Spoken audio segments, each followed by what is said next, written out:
Assalamualaikum warahmatullahi wabarakatuh. First of all, let me introduce myself. My name is Anissa Fitriani. I'm from PBI2B, and in this video, I would like to present my article that I got from my friends. And the title of the article is "After a Long Political Battle, a statue of Thomas Jefferson hosted at New York City Hall will move to a history museum." And the writer of the article is Sarah Kescon. The article published on November 2021 at ArtNet News. For the method and research objection, there's no specific method and research objection because the article that I got is news article, not a research article. So there's no specific method and research objection. So move to introduction. A controversial sculpture of Thomas Jefferson. The 7-foot statue by French artist Pierre Jean David D'Angers, which dates to 1833, is a plaster model of the bronze version at the U.S. Capitol Rotunda in Washington, D.C. Jefferson's legacy as a founding father and the author of the Declaration of Independence has been complicated by the fact that he also owned hundreds of enslaved people and even fathered children with one of them, Sally Hemings. Next, findings.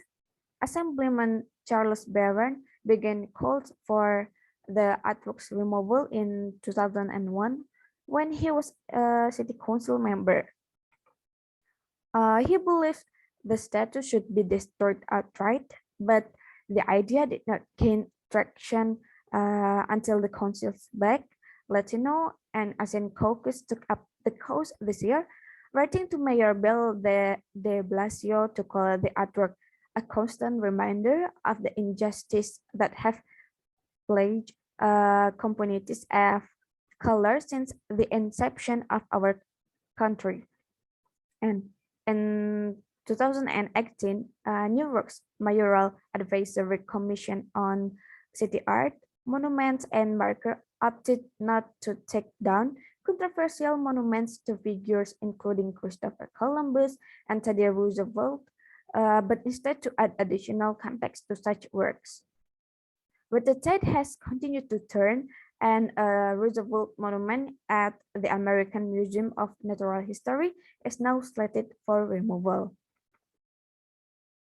So the conclusion is, under the final terms of the deal, the city is loaning the work to the museum for 10 years, starting in April.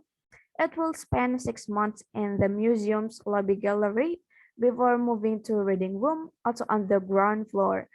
Both spaces do not require museum admission to visit.